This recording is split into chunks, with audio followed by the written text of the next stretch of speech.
सभी लोगों को नमस्कार। आप लोग देख रहे हैं द ओबीसी वॉइस। नाम ओबीसी है, लेकिन हम लोग पूरे बहुजन समाज की बात करता हूँ, जिसमें ओबीसी, एससी, एसटी, एमबीसी की बात होगी। आदिवासी, इनके हक और हुकूक के लिए हम लोग लड़ भी रहे हैं। मेरा संगठन लड़ रहा है, जिसका नाम मंडल आर्मी सामाजिक न्याय, जिसके राष्ट्रीय अध्यक्ष अनिरुद्ध सिंह विद्रोही हैं। प्रमुख राष्ट्रीय महासचिव इंजीनियर महावीर सिंह गुर्जर हैं।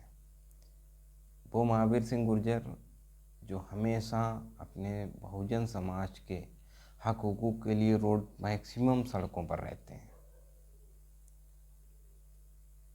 ये महावीर सिंह गुर्जर वही हैं जो आज माडरगढ़ विधानसभा में जो अपने अनुज बहू को लेकर मैदान में हैं, जो प्रत्याशी हैं आदिवासी पार्टी की इंजीनियर महावीर सिंह गुर्जर, इंजीनियर भावना गुर्जर जी। इनके पक्ष में मैं बात क्यों करना चाहता हूँ? इसलिए करना चाहता हूँ कि राजस्थान में राज्य कांग्रेस सरकार थी और कांग्रेस सरकार के नेता, बड़े नेता माननीय राहुल गांधी जी आए दिन सुर्खियों में हैं। उन्होंने ओबीसी, एससी, एसटी की बात भी, बहुजन समाज की बात भी की।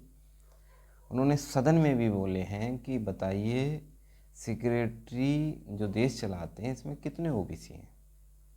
फिर मीडिया में भी बात करते हैं, लेकिन जिन राज्यों में स्वयं उनकी सरकार थी उनमें उन्होंने वो काम क्यों नहीं किया जो बिहार सरकार ने करके दिखा दिया।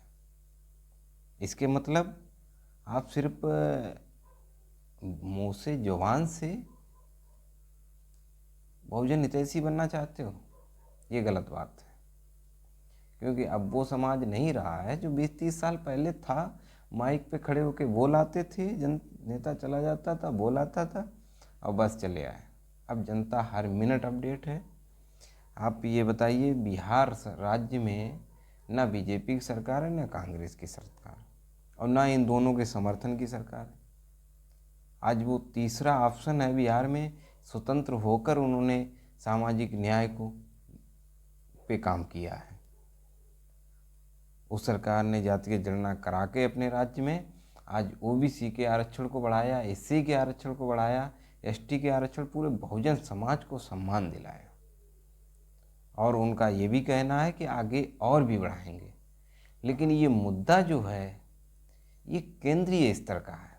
अब केंद्र में जो सरकार है वो तो मनुवाद सामंतवाद की सरकार है। वो बहुजन समाज की बात नहीं सुनेगी, सिर्फ कहेंगे कि मैं ओबीसी समाज से आता हूँ। भाई 2014 से आप ओबीसी समाज से हैं, जो हमारे माननीय जी हैं, देश के सबसे बड़े नेता हैं। तो आज तक आपने मंडल कमीशन पर बात क्यों नहीं की? आपने जातीय जनगणना पर बात क्यों नहीं की? आपने सामाजिक न्याय पर बात क्यों नहीं की अगर आप ओबीसी समाज से हैं?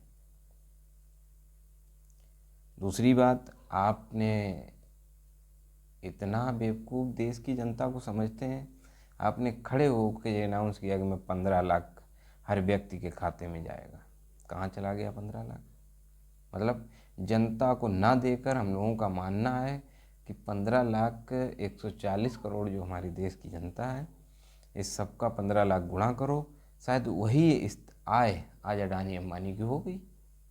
तो सीधा सी बात है कि सब जनता को ना देकर उनको दे दिया। दूसरी, ये बीजेपी और कांग्रेस एक ही परिवार, एक ही घर से निकली हुई पार्टियां हैं। इनमें बहुजन का हित नहीं हो सकता, बहुजन समाज ये तैसी नहीं है।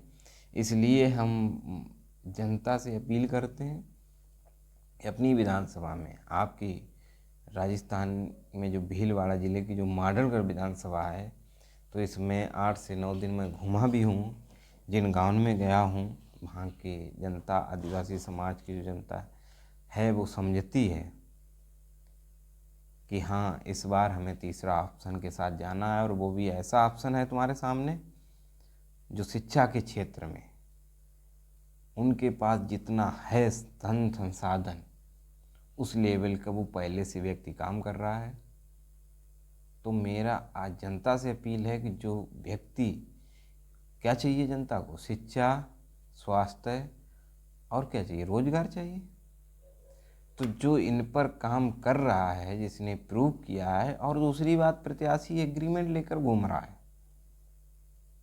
कि जनता हमसे कराए तो एग्रीमेंट, जो हम वादे करके जाएंगे वो हम एग्रीमेंट में लिखेंगे, तब आप हमसे भरोसा जताइए। तो मेरा मानना है कि जब शिक्षा के क्षेत्र में वो व्यक्ति पहले से ही काम कर रहा है, मुफ्त शिक्षा दे रहा है, फ्री क्लास कोचिंग फ्री कराकर, बच्चे का फार्म डलवाकर, बच्चे का जहाँ से सेंटर जाएगा वहाँ से पेपर दिलाकर घर छोड़ रहा है। अगर 100 बच्चों को वो व्यक्ति पढ़ा रहा है, 100 में 5 या 10 सिलेक्ट हो रहे हैं, तो उनसे वो 1 महीने की सैलरी ले रहा, बाद बाकी सबको फ्री पढ़ा रहा है। तो ये व्यक्ति है जो अभी जिसको बिना आपसे कुछ लिए आपके लिए काम कर रहा है। तो 76 साल हो गए, मेरा मानना है कि भाजपा कांग्रेस करते करते करते करते शायद ऊब गए हैं हम लोग। तो बिहार का उदाहरण लेकर तीसरे ऑप्शन लेना चाहिए, तीसरे ऑप्शन की तरफ चलना चाहिए। और मैं अपील करता हूँ कि आपके बीच में वो प्रत्याशी है जो शिक्षा में भी महारथी है, स्पोर्ट में भी महारथी है।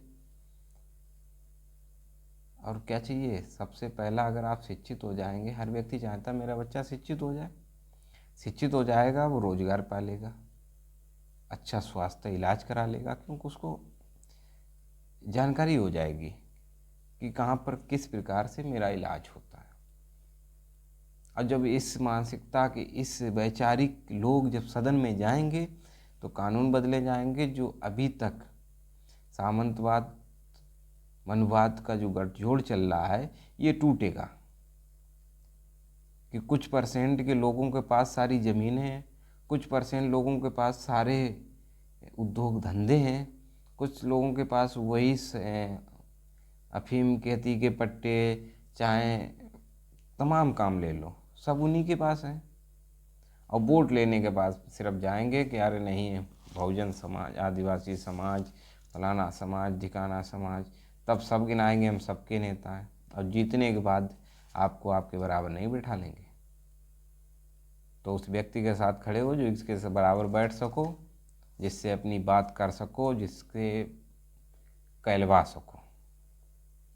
तो हम मांडरगढ़ विधानसभा की जनता से अपील करते हैं कि धोखा नहीं खाना है, इन दोनों को दिखाना है कि लोकतंत्र का महापर्व जो हम लोग मनाते हैं तो उसमें हम कुछ भी कर सकते हैं। आप कितने भी बड़े हो, उस दिन हम एक वोट देकर आपको नीचे गिरा सकते हैं, आपका घमंड चूर चूर कर सकते हैं, आपकी जुमलेबाजी में नहीं फंस सकते हैं। हम अपने बीच का नेता सदन में पहुंचाएंगे और उससे हम अपनी बात रख पाएंगे।